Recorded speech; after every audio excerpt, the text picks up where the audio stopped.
Welcome children, take out your real English book, part 7, chapter 1, Casabianca by Felica Helms. Before explaining this poem, let me give you some introduction.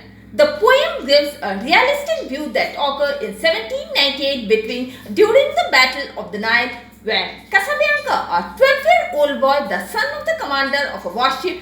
The poet says that Casabianca was standing alone on the board of the ship which had already caught fire. Stanza 1.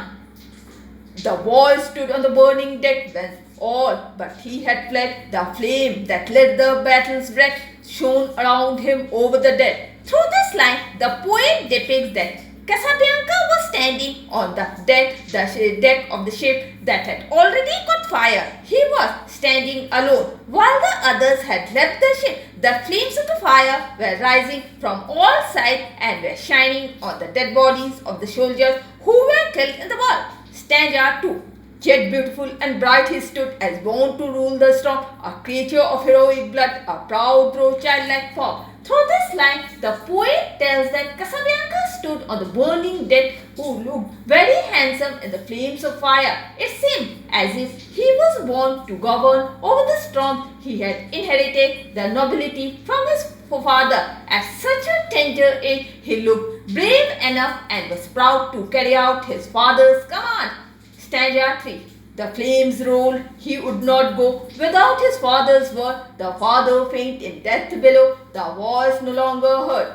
Through this line, the poetess said that the flame rushed at Casabianca, but he was determined not to live without his father's command. His father was lying dead in the lower part of the ship, so his voice couldn't be heard anymore. Stanza 4. He called aloud, say, Father, say, and yet my task is done. He knew not that the chieftain lay unconscious of his son. Through this line, the poetess says that Casabianca called aloud his father to ask if his duty was completed or not. Casabianca had no idea that his father, or the commander of the ship, was unaware about the condition of his son. Stanza 5. Speak, father. Once again he cried, if I may yet be gone, but the booming shots replied, and fast the flames rolled on. Through this line, the poetess says that Casabianca called his father again and again to ask his father if he could go. He wanted to say more, but his voice faded in the midst of heavy noises of guns, and the flames of fire spread very fast. Stanza 6. Upon the brow he felt their breath, and in the waving hair he looked from the lone post of death in still yet brave despair. Through this line, the poetess says that as soon as the flames of fire rushed towards Casabianca, he felt the heat on the forehead and hair. Though he knew that he was about to die, yet he stood calm and quiet. With bold hurt and disappointed face, he looked around from his place of death.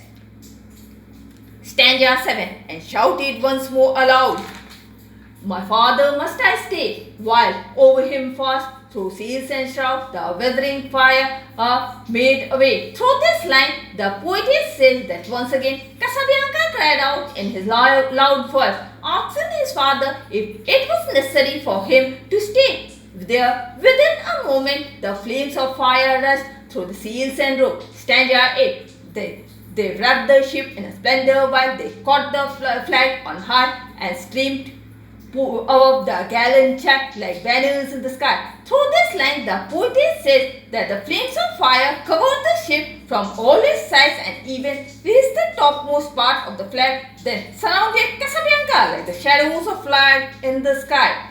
Stanza 9. There came a burst of thunder loud. The boy, oh, where was he? Arcs of the winds that far around with fragments spread the sea. Through this line, the poetess says that all of a sudden they heard a loud noise, but none could imagine where the body of the brave boy lay, except the wind that surrounded the boy. Stanza 10. With mast and helm and pen and fear that well had borne their part, but the noblest thing which perished there was the young faithful heart. Through this line, the poetess said that the rudder and the flag flying on the mast was really praiseworthy, but the noblest thing that died there was Casabianca, young, obedient, and disciplined heart. And with this, I am ending my today's class. Goodbye.